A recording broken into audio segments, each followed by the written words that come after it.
Time to lock in. UFC 308 press conference just went down this morning. It's Thursday.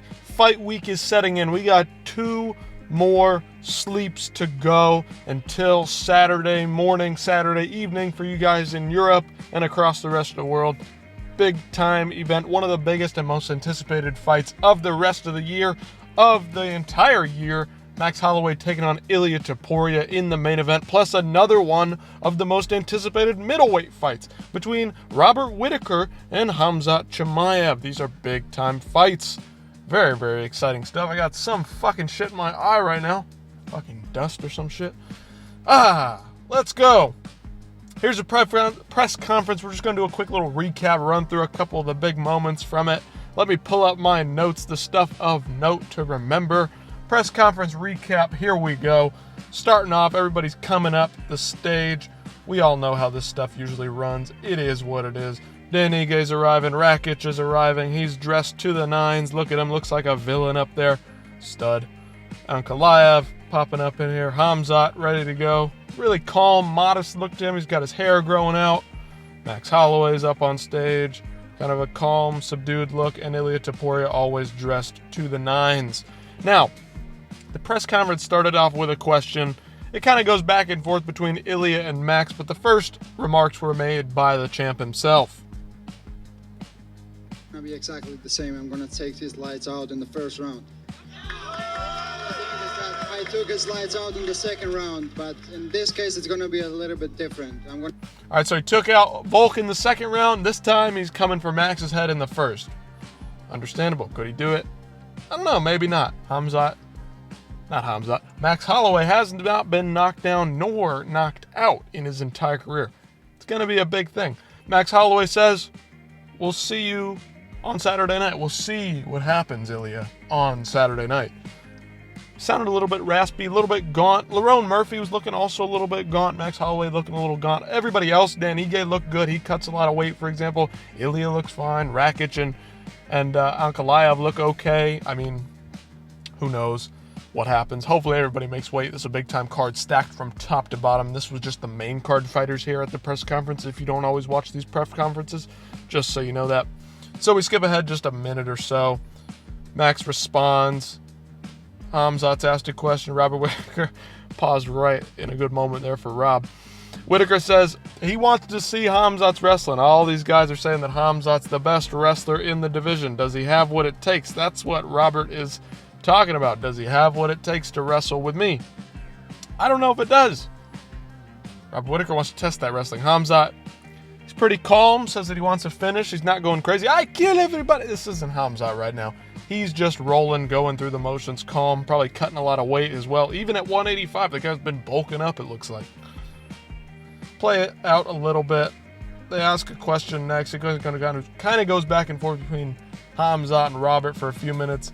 Then finally, Ankalaev himself, the man, the myth, the legend, the number one contender, gets a question. Ankalaev said he's going to have fun in this one. He's going to get a finish in this one before the title fight. He needs to cement himself and get himself a good win to get himself into a title shot. Rakic, though, has a bit of a good comeback here. I'll give him credit. Rakic, fairly boring in terms of the personality, but he's got the villain look here. You can see it right here. And his comeback to that was one of the best lines of the entire press conference. The whole press conference wasn't super interesting from beginning to end. There wasn't a lot of action in terms of what the fighters were saying, but there was some weird, just chaotic stuff. A lot of Spanish media. The translator was having trouble translating back and forth between Ilia and the Spanish media and some of the Russian media and the Muslim media and everybody in the region just having trouble with translations today. It was a very chaotic press conference. There was a fighter who came up, tried to get a contract from Dana White, and succeeded. I mean, it's just going nuts today at the press conference. Rakic with a comeback, though. He's going to crash the party. I like that line from him, especially because English is not his first language. Then we got to Dan Ige and Lerone Murphy, kind of their only interaction at the press conference. Dan Ige here, dressed nicely, very calm, subdued character. Dan Ige always pretty humble at these press conferences. He was confident, even after that short notice loss against Diego Lopez. He feels like he can get it done here. He's ready for a war. He's ready to go 15 minutes or a first round knockout. Whatever happens, happens. Lerone Murphy, Of course, confident in his own abilities after coming off that win against Edson Barboza. He says he's got the speed and he's got the skill advantage in this one, and he's going to get it done. And I believe him. I think Lerone Murphy is the faster, more skilled fighter, but does that mean you're the smarter fighter? That's the question heading into this one. Then we got Shera, Putin Magomedov, and Armen Petrosyan answering a couple of questions from the media. Shera says that Petrosyan's going to shoot. He's going to wrestle in fear, in desperation of the striking attacks from Shera. Petrosyan kind of hits back, and he says that he'll do whatever he wants. He's going to mix it up and do whatever he wants to Shera. Maybe he will, maybe he won't. And then Shara responds to him saying all that with, once I start getting my kicks off on you, once I start landing my kicks, it's all over, buddy. All right, Shara, do your talking in the cage, and we'll see what happens there. Next, we had the more of an interaction. A little bit heated between Max and Ilya, getting a little wild in there. Max says Ilya's just playing mind games. It's all boisterous, confidence, braggadocious talk, and it doesn't really matter. We're going to see on Saturday night. This is a theme throughout the whole thing. He keeps saying, we'll see on Saturday night. Max Holloway, I love Max, but boy, does he just come with his one line, and he just says it the entire week. It is what it is. It is what it is. It is what it is. We'll see Saturday. Like, how many times are you going to say that, okay? You're starting to sound a little dumb. Not going to lie, Max. Ilya says that he has power unlike anybody else that Max has faced in this one. That may be true. Max has faced some guys with some power, though. Max thinks Ilya's just overlooking him, talking all this smack. Ilya says another good line here. Max is saying he's overlooking Max, so Max thinks that he's looking over him. Ilya says, we know what the Matador does to the bull, right? With the whole cape thing, you bait the bull into a fight. Max Holloway can get a little crazy here and there. Matador is very skillful. The bull is the aggressive, hard-charging one. We'll see what happens Saturday night, is what Max responds with again. So some Spanish guy asks a question after this. Ilya says that Max only speaks English, kind of talking down to him, calling him dumb in a nice way. And Max is, responds with that to that Spanish guy asking him a question. He says, Max, what do you think of this? You don't even have a chance, Max. And Max actually comes back with a good line. He's like, why am I even here, brother? Of course I'm here to win. I wouldn't be here if I didn't have a chance, right? Good response from Max there. Then we start working towards Dana White. Some weird just back and forth answers between him and the media. Dana's working on Spain. The whole entire time they're just talking about, hey, Spain, when are we coming to Spain? When are we coming to South Africa? When are we coming to Abu Dhabi? Like, it was just a mess tonight. Just a fucking mess of chaos outside. The fighters kept it calm, cool, and collected. They answered their questions. It was pretty boring across the board. Not a lot of action.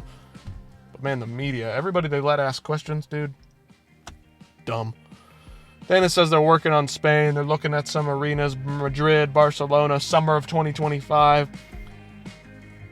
Lots of Spanish media there that kept asking the same damn question. Ilya says Max is not the real BMF. He won't come to the center with me. Meet me in the center in the first 10 seconds. We've seen Ilya. He's been talking about this all fight week. We'll see what happens on Saturday night. And, Ilya, of course, acknowledges that Max is a champ. He's a great champ. He's a long-standing champ, former champ. He's beaten the best of the best. He's fought the best of the best. And he's somebody that he has to beat to become a GOAT in the division. Then we go back to Robert Whittaker and Khamzat a little bit. Let me skip to it. Yeah, there we go. They're kind of going back and forth. Rob's being a little funny, talking about how are the Aussies going to watch. They're going to have to wake up early. Robert Whittaker says, yeah, they're going to have to get up early and see a show. And then Khamzat has a great comeback just a second later. And he's like, yeah, we'll see. I'm going to ruin the night or whatever. I'm going to ruin the morning. What does he say? Khamzat responds, well, when they wake up, it'll be a very bad morning for them. Obviously, Robert Whittaker's Australian. They don't want to see him lose. Khamzat, good line there. I'll give him credit for that one. Then a guy comes up and he's asking Dana White about Abu Dhabi. Dana White says, oh, yeah, of course. I want to do more events in Abu Dhabi. And the guy says, yeah, we want more events, Dana. Okay. You're already doing like 3 or 4 events in Abu Dhabi a year. What do we need more for? You only have 40 to 45 events per year. Like, what are we doing here? What is the percentage of that? It's like 5%, 10% of the years in Abu Dhabi. Like, okay, good for you. Plus all the other Middle Eastern stuff they're doing. Get out of here, dude. Max Holloway, back again. They ask him a question. He says, you know what, it is what it is. At the end of the day, it is what it is. Max's go-to line, of course. What else? Somebody says Whittaker's a fan favorite. There's an Australian guy who comes up and asks a question.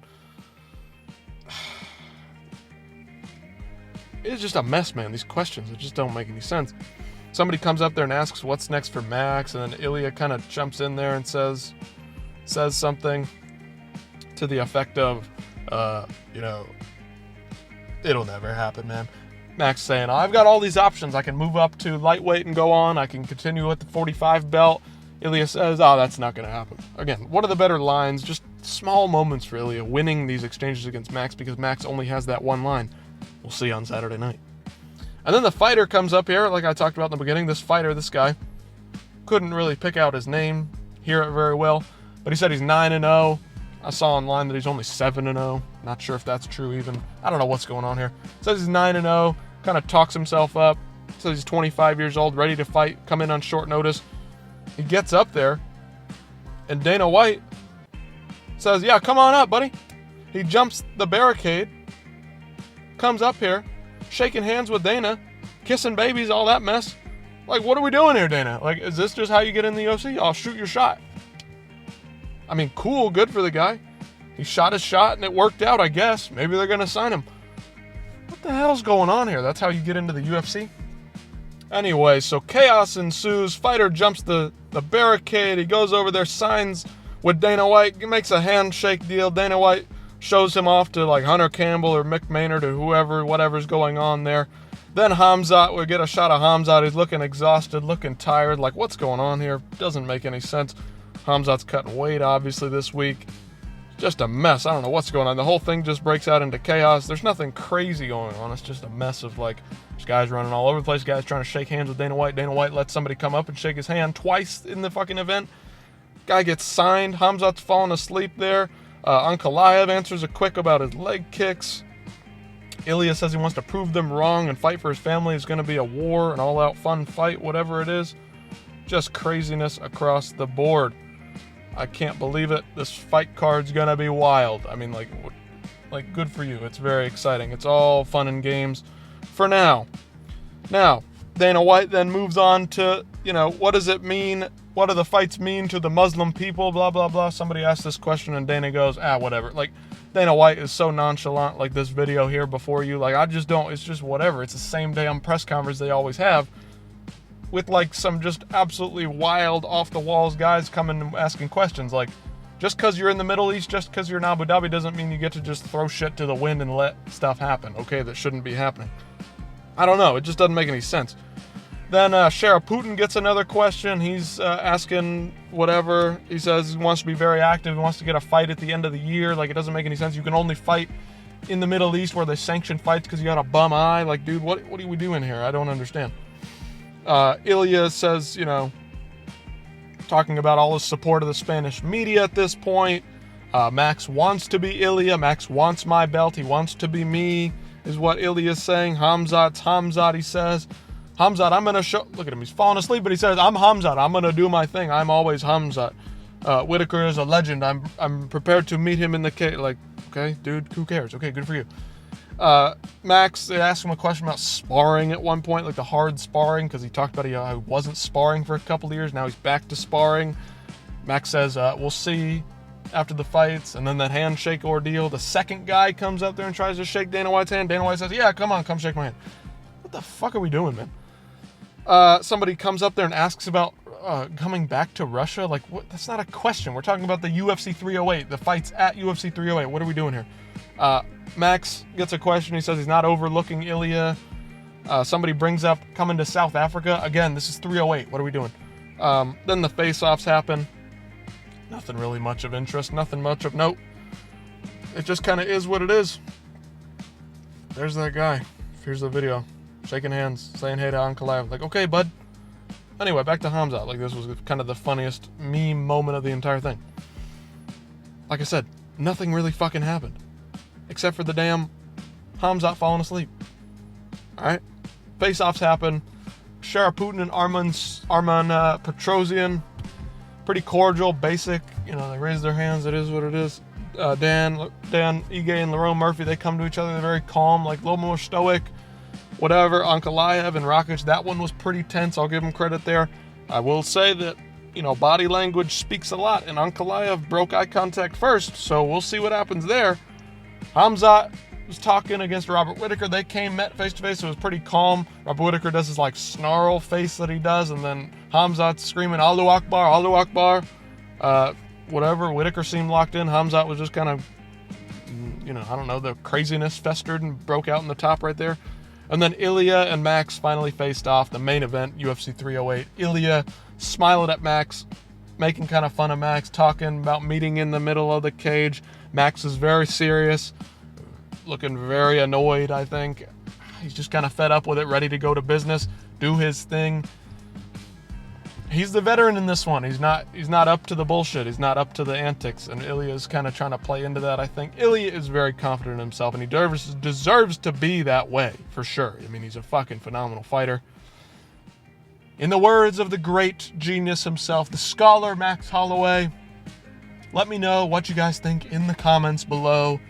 I'll see you in the next one, and we'll see what happens on Saturday night.